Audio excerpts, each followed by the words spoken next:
ಅಕ್ಷಯ ನ್ಯೂಸ್ಗೆ ಸ್ವಾಗತ. ಕೇಂದ್ರ ಸರ್ಕಾರದ ಕರಾಳ ನೂತನ ಶ್ರಮಶಕ್ತಿ ನೀತಿ ವಾಪಸ್ ಪಡೆಯುವಂತೆ ಪ್ರತಿಭಟನೆ. ರಾಯಚೂರು ಜಿಲ್ಲೆಯ ಲಿಂಗಸೂರು ತಾಲೂಕಿನ ಹಟ್ಟಿಚಿನ್ನದ ಗಣಿ ಪಟ್ಟಣದಲ್ಲಿ ಟಿಯುಸಿ ಸಂಘಟನೆ ವತಿಯಿಂದ ಕೇಂದ್ರ ಸರ್ಕಾರದ ಕರಾಳ ನೂತನ ಶ್ರಮಶಕ್ತಿ ನೀತಿ ಕಾಯ್ದೆಗಳನ್ನು ವಾಪಸ್ ಪಡೆಯುವಂತೆ ಪ್ರತಿಭಟನೆ ಮಾಡಲಾಯಿತು. ಕೇಂದ್ರ ಸರ್ಕಾರದ ಶ್ರಮನೀತಿ 2025 ಕರಡು ಪ್ರತಿದಾಹನ ಮಾಡಲಾಯಿತು.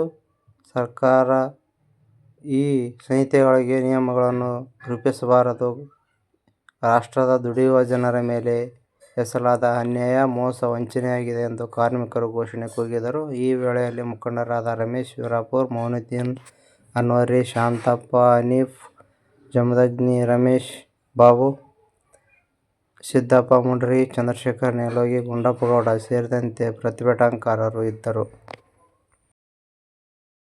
ಸಾಕಷ್ಟು ಕಾನೂನುಗಳು, ಸಾಕಷ್ಟು ಅವಕಾಶಗಳಿದ್ರೂ ಕೂಡ ಇವತ್ತು ಕಾರ್ಮಿಕರನ್ನ ಶೋಷಣೆ ಮಾಡುವಂತದ್ದು ನಡೀತಾ ಇದೆ.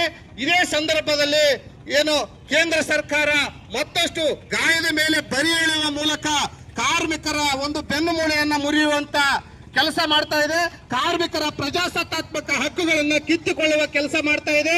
ಕಾರ್ಮಿಕರ ಹಕ್ಕುಗಳನ್ನ ದಮನ ಮಾಡಲು ಏಕಪಕ್ಷೀಯವಾಗಿ ಒಂದು ಬ್ರಿಟಿಷ್ ಸರ್ಕಾರದಂತೆ ಇವತ್ತು ಏಕಪಕ್ಷೀಯವಾಗಿ ಸದನದಲ್ಲಿ ಯಾವುದೇ ಪ್ರಜಾಸತ್ತಾತ್ಮಕ ಒಂದು ನಡೆಯನ್ನು ಅನುಸರಿಸದೆ ಏಕಪಕ್ಷೀಯವಾಗಿ ಈ ನಿರ್ಧಾರವನ್ನು ತೆಗೆದುಕೊಂಡಿದ್ದಾರೆ.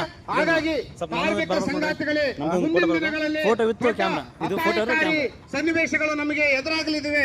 ಇವತ್ತೇನಾದ್ರೂ ನಾವು ನಿರ್ಲಕ್ಷ್ಯ ಮಾಡಿದ್ರೆ ಮುಂದಿನ ದಿವಸದಲ್ಲಿ ನಮ್ಗೆ ಯೂನಿಯನ್